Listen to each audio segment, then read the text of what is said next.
Councillors, it's 5:45, time of the meeting. We do have a quorum. I'd like to welcome everyone along, officers and members of the public. We'll start with the opening and original custodian statement, followed by the apology. So if I could just ask people to stand for the opening prayer. Almighty God, grant to this council wisdom, understanding and sincerity of purpose for the good governance of this city. Amen. And the original custodian statement. I wish to acknowledge the traditional owners of the land on which we stand and pay my respects to their elders, past and present. Please be seated.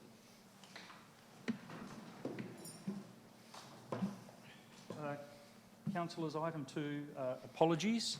And we do have apologies from Mayor Councillor Jelly and Deputy Mayor Councillor Arnott. I see we have a full house apart from that, so there not being no further apologies. It does mean that we'll need to hold an election of for a temporary chair in accordance with clauses 4 to 6 of the Council's governance rules. And once we have a temporary chair, I'll ask the chair to come forward and chair the meeting. Do I have any nominations for temporary chair? Councillor Akosh? Yeah, I nominate Councillor Richard Ziegler. Councillor Ziegler, do you accept that nomination? Any other nominations? There being no further nominations, Councillor Ziegler, you could take the temporary chair position. Thank you.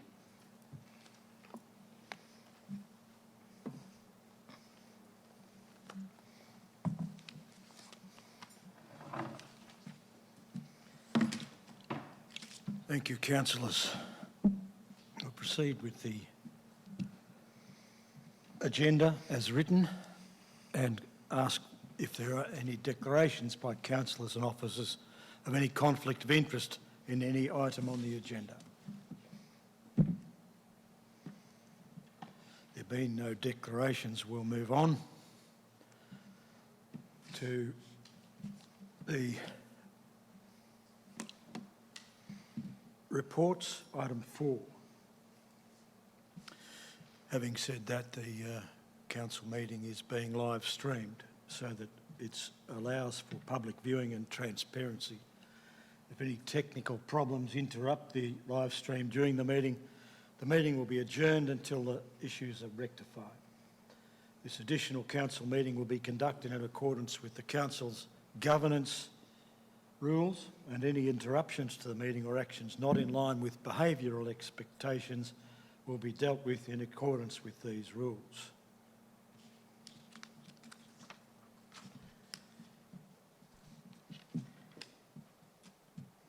Reports, item 4.1. The 2021 to 2025 Council Plan, that is the 2022 revision. The purpose of this report presents the Council Plan, as mentioned, the 2021 to 2025 plan, which is the 2022 revision to Council, and includes a recommendation that the Council Plan be adopted. Council is required under Section 90 of the Act, Local Government Act, to prepare and approve a 4-year Council Plan by October 31st, following a general election. The Council Plan is the feature document in the Council's suite of strategic planning documents formulated to guide the work for which Council has responsibility. Although it is a 4-year plan, it's reviewed annually to ensure that it's relevant, has responded to significant events and/or remains aligned with community wishes. The Council's vision for Warrnambool, expressed in the Council Plan, is for Warrnambool to be a thriving city at the heart of coast and country, and it supports the visions for the long-term community plan, which most people are aware of, Warrnambool 2040. I won't elucidate those any further. Do we have a motion?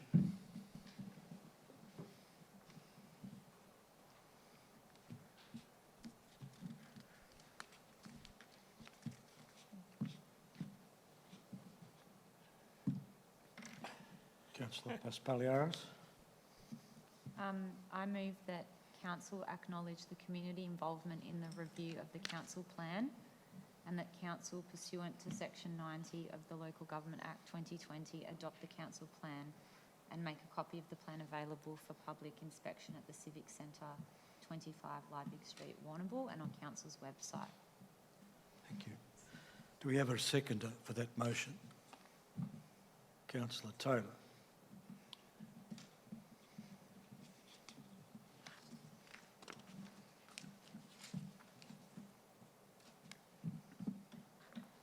Are there any questions on this particular motion before we proceed?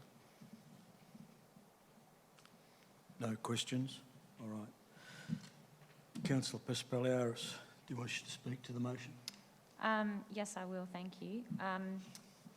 After the community feedback was received, I think that it's been appropriate for Council to respond to some of the comments and questions that were provided from the community. That feedback has been acknowledged and, as far as I understand, responded to. I think that the updated deliberative engagement with the community was also completed comprehensively. The Council Plan includes a whole host of actions that reflect Council's objectives. One still that I keep pressing on about is delivering the new library. I was part of the councillor tour more recently. It does look like a very exciting and very promising project. I'll still be reserving some judgment on it, but I think that it's looking good, and I really hope to see the completion of that project soon. Thank you. Thank you, Councillor Paspaliaris. Councillor Taylor, do you have any comment to make? Just to speak to the motion. Thank you, Councillor Ziegler. Yes, I'd like to support Councillor Paspaliaris's comments in supporting the plan, and I think it's essential to the City of Warrnambool to have this plan for the city to move ahead over the next 18 years to 2040. A lot of the council assets are depreciating over the years, and it's essential to have this council plan to look ahead and look forward and cater for all these depreciating assets in the near future. Thank you, Councillor Ziegler. Thanks, Councillor Taylor. Are there any other councillors wish to make comment on the council plan? Councillor Blaine. Thank you, Chair Ziegler. This is a very important document showing the direction of council over the coming year and outlining the outcomes that, as a council, we hope to achieve for Warrnambool. I hope council can really get to work this year, delivering on the outcomes outlined in the plan that have been held over from last year. Here are some of the items that I really hope can actually be progressed this year. Item 1.34, the aquatic strategy. This has been in the plan since last year. It's a critical piece of work for one of our most important community assets, and I don't think it's progressed since last year, especially when we're talking about advocating for a new facility. I believe we need to get to work on this. Item 1.3.6, I'm positive this one's been on there since we first come into council, the sustainable business model for the gymnastics. This has been an ambition of council since well over last year as well. And I hope we can actually finally see some work on this, especially after the businesses had to, especially after this service got hit so hard by COVID. Item 4.2.5, review of the pedestrian crossings in the CBD. This has been a hangover since last year as well. I think it's important for the CBD we get a decision on the future of the crossings so that everyone has surety about the direction the CBD is going to go. I just feel this has been left hanging too long. 1.6.5, the staff training opportunities. It's going to be interesting to see how this progresses, especially when we're planning in the budget to move to a centralised model, cutting the funding and training for the staff by 20% in the draft budget. I hope we will see improvements in training and service delivery, but the next 12 months will show if this idea is going to work. Look, one really positive thing is 5.8.2, the Animal Shelter Regional Facility. This is a crucial piece of infrastructure for Warrnambool as a growing city and for the growth of the southwest region. More population, it leads to more pets, and having the most humane and welcoming facility in the entire region is going to be important. And look, I hope that Council can work over the next year to really progress this project and work hard to get our neighbouring councils on board, because a regional pound would be a huge win for the region. Item 5.7.1, advocacy outcomes. I hope we can continue to see positive outcomes for the city when it comes to funding for projects and services. To continue to lead as a regional city, we need to be smart and strategic in order to deliver for Warrnambool in this term of council, that's for sure. One thing that isn't mentioned in the plan, I believe that's something we really need to start working towards and addressing and advocating for, is the availability of workers' housing, in particular rental accommodation in the city. This is one of the biggest issues, I believe, that's holding back the Warrnambool economy. So many businesses are closing because of lack of staff. I think we need to start the conversation on how this issue is to be addressed. I think we need to be lobbying hard to advocate for streamlined planning in order to create more supply, but also because there is such a small rental market and there is such huge demand, we need to start the conversation around possibly, I don't know, should council be providing housing for workers in the city? It's not just council, but workers. And these aren't just for council workers, but for everyone in the city. Reasonable rentals in order to be able to draw more population in order to be able to keep our economy going. Possibly advocating for funding where we could enter the property market, provide properties at a market rate, make it cost neutral so that it's not a cost to council, and to facilitate the continued growth of Warrnambool. Because without housing, and we're seeing it now currently, our economic growth, it stalls. For Warrnambool, housing is important in order to help retain our workforce, because we've got guys moving away to the city, and to attract new members to our workforce in order to keep our economy turning, because I do feel that that is one of the biggest things holding back our city. This isn't something just for Warrnambool, but our region, and it's also an issue that's affecting our entire state. I feel we need to be utilising our regional advocacy groups, the MAV in particular, in order to make our own efforts and try to address the growing issue. I really hope that this year we'll see a lot more progress on the ambitions of council and working together to make Warrnambool the best city it can be. I think we need to be continuing to work hard to deliver for Warrnambool. Thank you. Thank you, Councillor Blaine. I have some comments of my own that I'd wish to make. I particularly want to mention the fact that the respondents to the community consultation on the Warrnambool plan need to be thanked and acknowledged, because this council particularly responds to their comments, and we appreciate the fact that more and more of the community are contributing to these kind of requests from the council, asking the community what they want. So we get it firsthand, and we're starting to respond to community requirements a little bit more accurately and without any private councillor agendas, which is incredibly important. As Councillor Blaine mentioned, there have been items in the council plan which are particularly crucial and which will want addressing, and that is the item of the pedestrian crossings. Worker accommodation is going to be critical. We can get lots of projects happening here, but if we can't put workers in houses, it's going to make life very, very difficult. The animal shelter is another one which is close to my heart as well. We need to have a decent animal shelter, and our efforts towards improving that will be long overdue.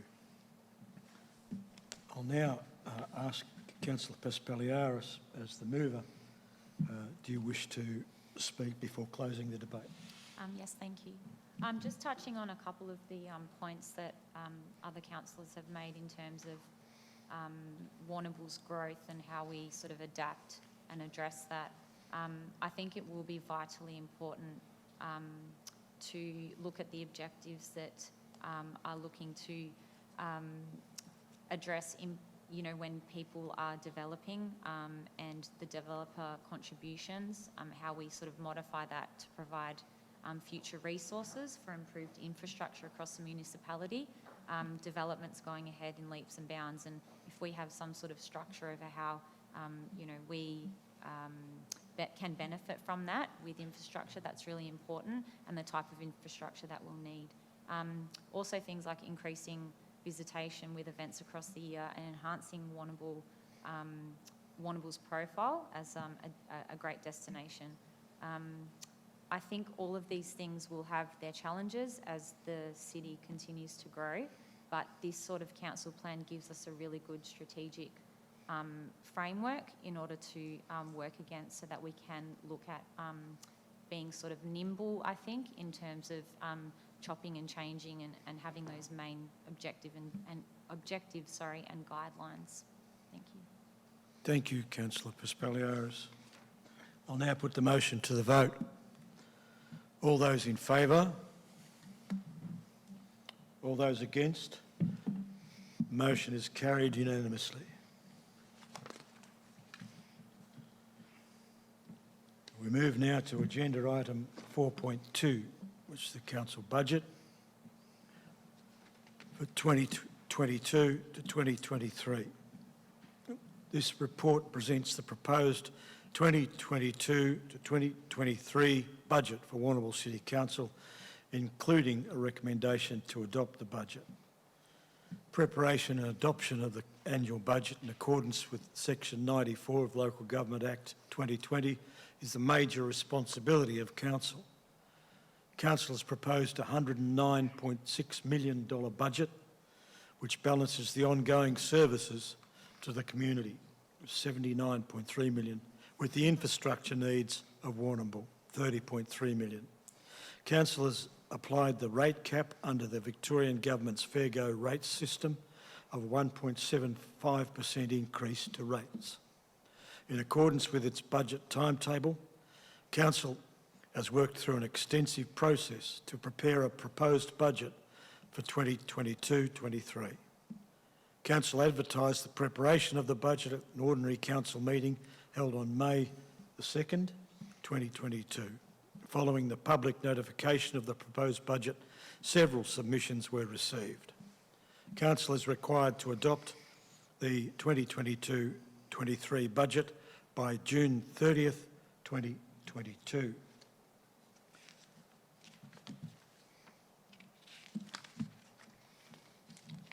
Councillors, are there any questions on this item before I seek a motion? There being no questions. Councillors, do I have a motion? Councillor Taylor. Thank you, Councillor Ziegler. Yes, I'd like to move that the motion is as per officer's recommendation that the budget for 2022-23 be accepted. Thank you, Mayor Ziegler. Thank you, Councillor Taylor. Is there a seconder for this motion? Councillor Paspaliaris. Thank you. Councillor Taylor, do you wish to speak to the motion? Thank you, Councillor Ziegler. Yes. The last year or two has been extremely difficult for all concerned, with COVID being rampant around the country, and it has caused a lot of hardship to a lot of people, and which has resulted in inflation becoming a problem again within Australia, and prices of many materials are skyrocketing. I believe the increase for the budget for 22-23 set at 1.75% is reasonable enough, considering all prices regarding materials and many other things, and inflation is beginning to take off again, is reasonable. So I'm happy to see the budget set at 1.75. Thank you. Councillor Ziegler. Thank you, Councillor Taylor. Councillor Paspaliaris, you wish to speak to the motion? Yes, thank you. Initially, when the draft budget came up, I had said that this year would be a very, or the consideration for next year's budget would be very difficult, because there have been, as Councillor Taylor has indicated, there have been cost rises pretty much everywhere for everything. And obviously council is not immune to these sorts of things. I think that the increase within the rate cap, is acceptable at this point in time. I do think the council's hardship policy has been greatly improved this year, where a rebate of $200 will be made available to ratepayers who qualify under council's hardship provisions. I think this is, as I said, a much improved policy. I believe the councillors did initiate this type of change. We wanted it to be less tokenistic and more genuine, and also to be more targeted to the people that actually need it. There's also within the budget the consideration of an option for short stay rental annual fee.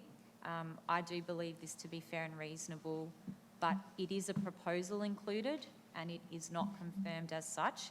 It will need further development, community consultation before a final decision is made. Some other interesting components of the budget, there has been obviously an increase in development or ongoing boom in development, where there have been new homes built. That's risen from 230 to well over 350 homes per year. That does obviously mean more income for council from a rate base, but it also does mean more inherited infrastructure, which requires upkeep and maintenance, like roads and paths. Waste disposal, the costs are accelerating more than CPI, but council applies a direct cost recovery in this regard through the rates and charges, so therefore council breaks even as far as this goes. All things considered, I do think that this is a very difficult budget in terms of the increasing costs to ratepayers and the increasing costs in the community anyhow, but I do support the budget as it stands at this time. Thank you. Thank you, Councillor Paspaliaris. Are there any other councillors who wish to speak to the motion? Councillor Akosh. Thank you, Councillor Ziegler. First and foremost, I would like to thank the officers for their hard work by putting this budget together, which actually covered most of the items that needed in our city. As Council has applied the rate cap under the Victorian government fair go rate system of 1.75 increase for rate, which is difficult for all of us, and is putting us actually in a very awkward situation. But I think we have to keep the system up running.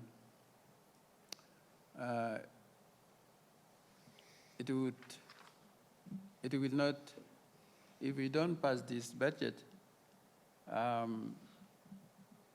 think it will be difficult, and who knows what future holds for us.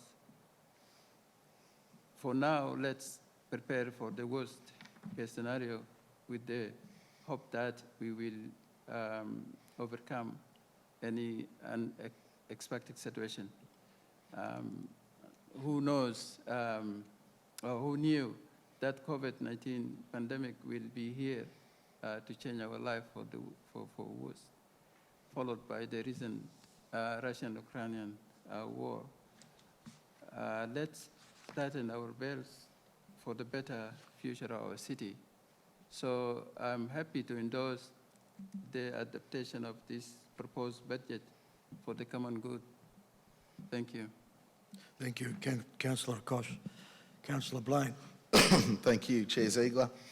The overarching aim of the budget is really, it's to provide the resourcing we need in order to deliver on our council plan. And one of the key messages that we actually have in this budget is we wanted to maintain service levels. I think there's an expected increase in income budgeted for the aged care services and family services, but it seems that council is actually going to halve their contribution to aged services and keep funding levels the same for children's services. Look, we've all seen and felt the inflationary pressures in our own households. These services having stagnated or decreasing in council contributions, in my opinion, show a true decrease to these council services. I believe these services, especially the aged care, they affect some of the most vulnerable in our community. Many of these people, they're homeowners, they've paid rates for a long time.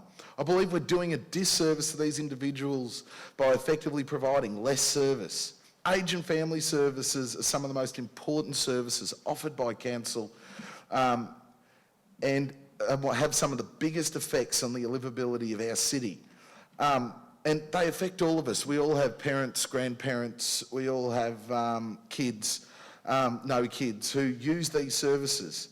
You know, council's family services, I'm proud to say, in my view, are some of the best in the state and have far-reaching impacts in lifting the Warrnambool community. Because look, I do believe that by lifting the bottom 25% of our community, we're actually lifting everyone. And these are the guys, it's not just these people, but these people rely on these services. By keeping council contribution around the same level, I feel as if we're going to see a direct negative impact to these services in Warrnambool. And look, I believe the savings that will be gained here are going to an infrastructure fund. But I ask the question, why? The reason we build infrastructure mainly is to service the Warrnambool community. So if we're, I know you've got drainage and roads, but when we're building buildings and community facilities, why build them? Why do we need the money if we're going to be cutting services in order to deliver them? I suppose I asked that question. I believe that the funding should be kept up with inflation because no one should be left behind in Warrnambool. As an urban government, I see it as our role to support those in our community who need support, but I feel it is lacking in this budget. I believe by lifting the lower parts of our community, we improve our entire community. I've said that before, but also these cuts to funding will put extra pressure on council staff in their ability to be able to deliver these services for Warrnambool. It's been documented quite clearly in the past. There is a cultural problem that we are trying to address in council. We currently have over 40 vacant positions, and I believe this shows the effect of the issue. You know, staff culture. If staff feel valued, like they're achieving, and they feel secure, they don't leave employment. So, you know, I ask, what's council doing to address this? They've cut the training budget by 20%. The reasons cited were because not all the budget was used in the past 2 years. And look, I believe it could have had something to do with the pandemic, COVID, and training not being available over the past 2 years. It just wasn't possible because of all the restrictions. Lack of staff does affect service outcomes, in my view, and innovation and efficiency. It makes staff stressed, it makes it hard for them to do their job. And also, with the extra load taking on, this does lead to burnout and turnover. If we can't find staff on the market, the obvious solution is we need to be training from within. Also, council offers over 90 services to Warrnambool and the surrounding municipalities. And at the moment, the plan is to centralise training in one directorate instead of having the directorates personalising training for the services they offer. When I asked what other councils had done, what other councils had been looked at for this centralised model, I was told there was no analysis to what I was referring to. It will be looked after operationally. I feel this will hurt our services offered by council, taking control from the directors who are actually managing these services to the organisation. Will cutting the training budget have a negative impact on attracting new staff?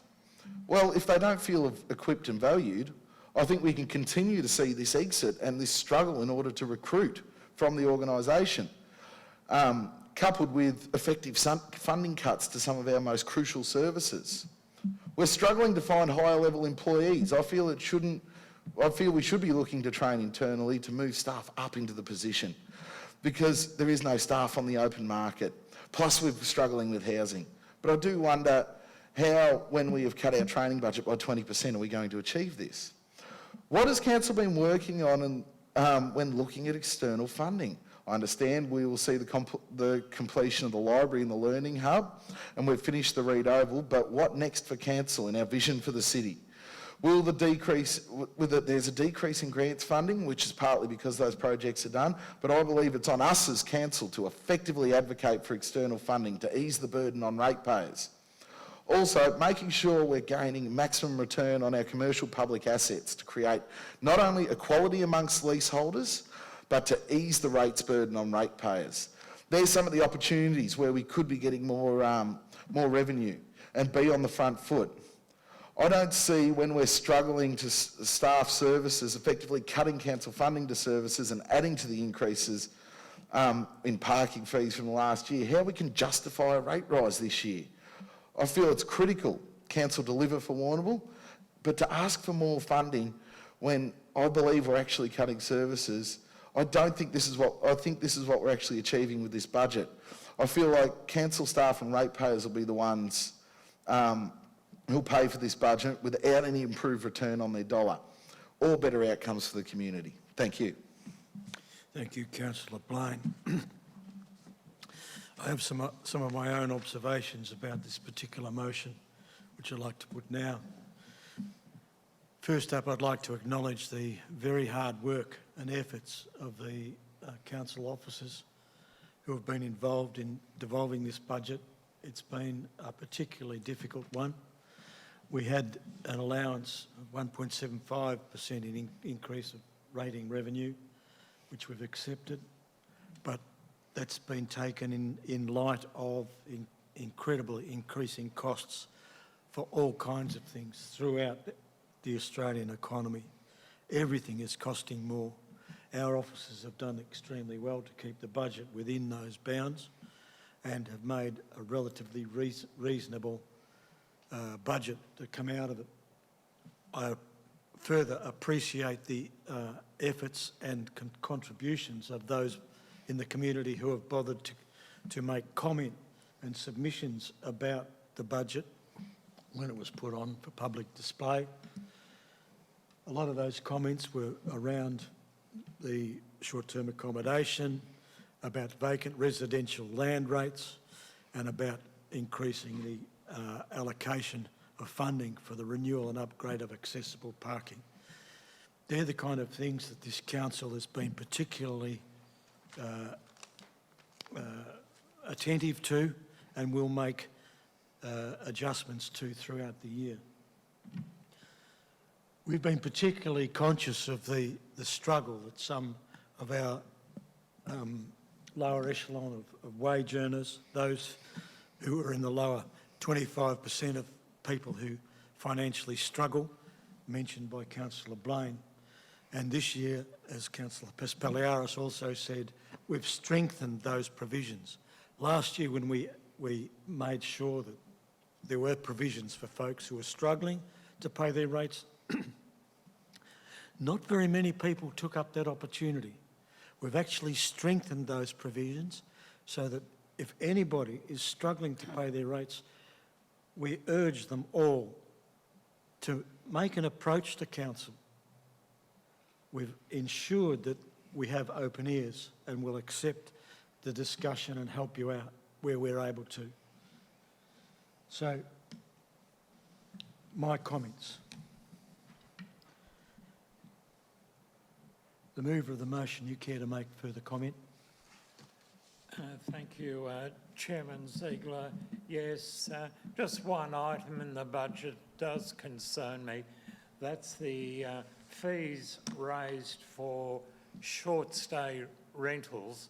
In the budget, it's mentioned that the cost of the fees is going to be allocated to visitor information centres, events and festivals, Flagstaff Hill, Maritime Village, Lighthouse Theatre, Woonawalla Gallery, destination marketing and regional tourism initiatives. So I'd just like to see this fee raised from the short stay rentals set aside purely and simply for the marketing and promotion of Warrnambool tourism, so that the short stay people, providers can see some return for the fee introduced upon them.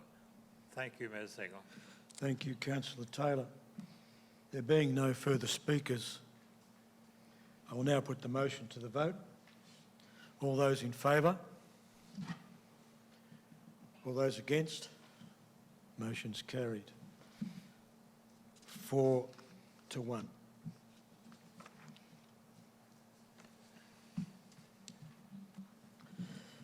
Item 4.3, the asset plan, 2022 to 32, 10 years. This report provides information about Council's asset plan for financial years 2022 to 32 and seeks endorsement of the plan. The plan was prepared in compliance with Section 92 of the Victorian Local Government Act 2020. The asset plan explains the current position of Council's assets, the strategies for their management and their financial sustainability. Council is required to adopt an asset plan by the end of June 2022.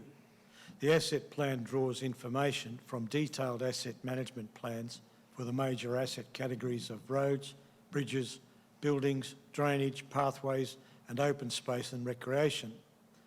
Council has developed a draft asset plan for endorsement by Council for the purposes of community consultation.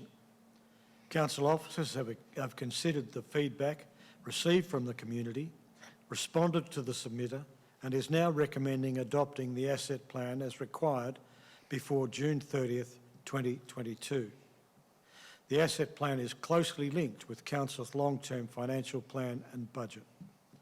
The asset plan shows that assets are generally sustainable for the next 10 years, although a renewal backlog is expected to increase to an unacceptable level in year 13 unless planned funding is increased. Councillors, are there any questions on this item before I seek a motion? Councillors, do I have a motion? Thank you, Councillor Blaine. Thanks, Chair Ziegler. I'd like to move that Council acknowledges the feedback provided and that Council adopt the asset plan. Thank you. Is there a seconder for the motion? Councillor Paspaliaris. Councillor Blaine, do you wish to speak to the motion? Yes, thank you, Chair Ziegler. The asset plan is going to be a very fluid document as we continue with our growth. Some of the most important assets that this covers at the moment are roads, buildings, drainage, roads, drainage and pathways, open space. And we're going to have extra demands on our recreation and bridges. We're going to have demands on all of these things. As we continue to grow, we're going to see more and more assets being transferred to Council, and there's going to be more and more become our responsibility. As we've seen over the last 20 years, I'm sure the next 10 may nearly dwarf that, the way our growth's going at the moment. It's very important that Council does have an idea on how much this is going to cost over the next 10 years and how we're going to, and in order to be able to afford to manage these assets as they come into our control. As the plan evolves and changes, look, I do hope that there will be new opportunities. It's something that I'm sure that we'll be advocating for. There will be new opportunities for funding, especially from the state, because with our revenues capped by the rate capping, it's going to be a challenge in order for council to be able to maintain all these assets, especially after the next 13 years. Thank you. Thank you, Councillor Blaine. Councillor Paspaliaris, do you wish to make comment to the motion? Yes, thank you. I think that, as Councillor Blaine has indicated, this plan provides a continual improvement process, and that's where he's referenced the fluid type document. It is a community-facing document where it's about informing the community. It's a document that provides some understanding over what assets and how many assets council owns, and also the challenges in maintaining the asset base, both now and into the future, and with the challenges that we will definitely face in terms of population increase, natural type weather patterns, and climate change. It's to sort of gain a bigger picture and a long-term picture on what we've got, what we may encounter, and the fact that ultimately we won't be able to do everything ideally. So it also mentions the fact that there's a continual reassessment process on what will become, well, what is to continue and maybe to become really important to the community. That ongoing community input is obviously really important to define what types of priorities and service levels council will need to provide. I have said previously that the main concern I do have about the plan is the projected outcome beyond the plan itself. So the asset renewal backlog will continue to exist around the acceptable value of 5% of asset base value for the 10 years. But beyond that is what really worries me, where the backlog will potentially increase to an unacceptable value of 8 to 10% of asset base value if the planned renewal funding levels are not increased. And I also understand and appreciate that there will be some changing standards. There'll be increasing requirements for asset renewal and asset refurbishment.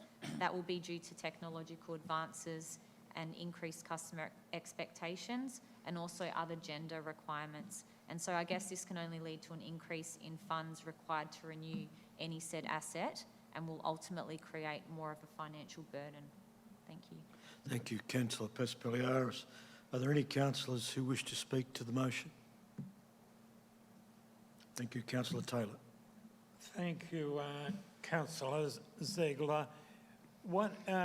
I've been amazed with a lot of the information put forward to our briefing meetings regarding the asset plan, and one in particular was the number of bridges that the council has to look after in the city of Warrnambool. It was well in excess of 300, and to see just one bridge now being built, which will benefit the Warrnambool community enormously, in as much as Edwards Bridge down on the beach in Stanley Street. It's just one of the many bridges that will have to be looked after by the council in the future. So that's all. Thank you, Councillor Ziegler. Thank you, Councillor Taylor. Are there any other councillors wish to make comment on this? I'll make my own comment. I think that this particular council has to be very cognisant of the sustainability issue in any terms of asset renewal going into the future. Our future in terms of environmental sustainability and being able to have a circular economy is going to be one of the incredibly important features of our asset renewal. We have to look to making sure that any assets we have are able to be maintained and looked after well enough so that they last so much longer in terms of the sustainability for our environment, which is going to be incredibly important to our children and grandchildren coming into the future. There being no further speakers, Councillor Blaine, do you wish to speak before closing the debate? Yes, thanks, Chair Ziegler. You're 100% right. One of the biggest challenges that actually is facing all of the, that's actually facing the globe, but, you know, facing all councils is climate change and how we look after things, environmentally. I wholeheartedly believe that, you know, we have to be proactive now in order to be able to protect our beautiful region. Otherwise, it mightn't be here. And as Councillor Paspaliara said, this is a public-facing document, and I think it's really important that every time this comes up, that the asset plan comes up, the community actually let us know, where do we need the funding? Where do you want to prioritise? You know, we've got a limited bucket. So, you know, it's really important that you actually let us know, where do you want it spent? And I think that we've actually captured that this year. So thank you. Thank you. I'll now put the motion to the vote. All those in favour? All those against? Motion's passed unanimously. There being no further items of business, I declare the meeting closed at 6:30 p.m.